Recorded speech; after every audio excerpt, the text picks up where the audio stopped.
चीन के लगातार भारत से चल रहे बॉर्डर पर तनाव के मद्देनजर भारत अपनी सैन्य क्षमता को मजबूत करने के लिए लगातार प्रयास कर रहा है।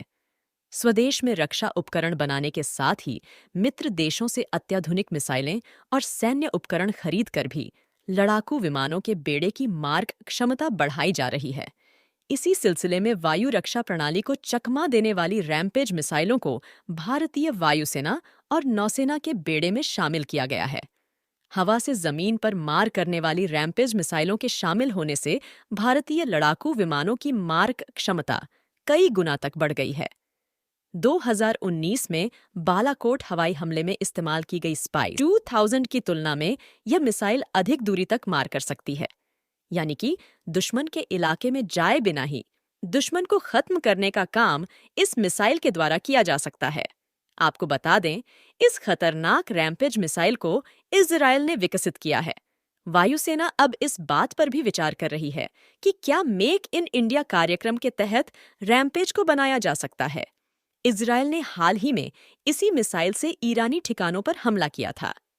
ये मिसाइल बहुत ही सटीकता से अपने लक्ष्य को निशाना बनाती है और इतना ही नहीं, अपनी उड़ान के दौरान जरूरत पड़ने पर अपना रास्ता बदलने में भी सक्षम है। इस मिसाइल का सभी मौसम में उपयोग किया जा सकता है।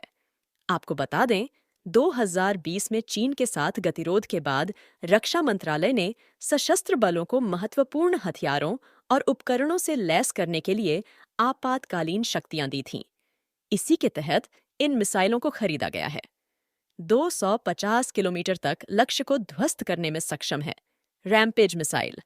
रक्षा सूत्रों ने बताया कि वायुसेना ने Su-30 MKI और MiG-29 जगुआर लड़ाकू विमानों को रैम्पेज मिसाइलों से लैस किया है। नौसेना ने MiG-29 के नौसैनिक लड़ाकू विमानों के लिए मिसाइलों को अपने बेड़े में भी शामिल किया है। आइए अब दूसरी बड़ी अपडेट की तरफ बढ़ते हैं।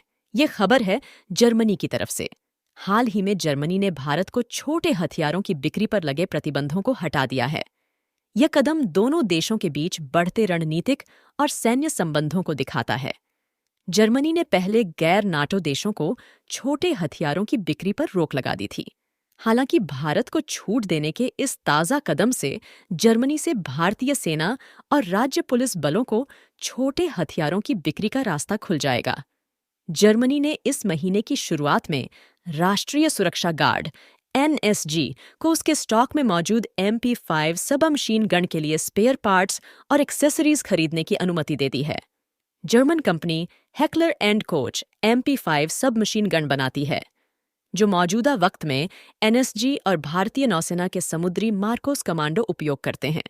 जर्मनी ने पिछले महीने में कई भारतीय अनुरोधों को मंजूरी देकर अपने निर्यात लाइसेंस नियमों को भी काफी हद तक आसान बना दिया है। जर्मनी भारत के भविष्य के लाइट टैंक कार्यक्रम के लिए इंजन उपलब्ध कराने पर भी भारत के साथ बातचीत कर रहा है। एक रिपोर्ट के मुताबिक भारत और जर्मनी के बीच रक्षा सहयोग तेजी से बढ़ रहा है। भारतीय वायुसेना अपने AN-32 को रिप्लेस करने के लिए 18 से 30 टन की वहन क्षमता वाले मध्यम परिवहन विमान MTA की तलाश कर रही है, जिसमें जर्मनी सहित कई वैश्विक निर्माता रुचि ले रहे हैं। इसके अलावा इसी साल अक्टूबर के अंत में जर्मनी से 2 जहाज और भारतीय नौसेना के साथ कुछ समुद्री युद्धाभ्यास में भाग लेंगे। भारत के दूसरे देशों के साथ बढ़ रहे मैत्रीपूर्ण संबंधों के साथ भारत का रक्षा तंत्र भी मजबूत होता जा रहा है। इन देशों के साथ भारत डिफेंस इक्विपमेंट तो आयात कर ही रहा है, साथ ही इन इक्विपमेंट्स की टेक्नोलॉजी भी हासिल कर रहा है, जिससे कि इनका निर्माण अपने देश में ही कर सके और आत्मनिर्भरता की तरफ अग्रसर हो सके। आपकी इस बारे में क्या राय है? आप कमेंट करके हमें बताइए। ऐसे और वीडियोस देखने के लिए हमारे चैनल को सब्सक्राइब कीजिए। धन्यवाद।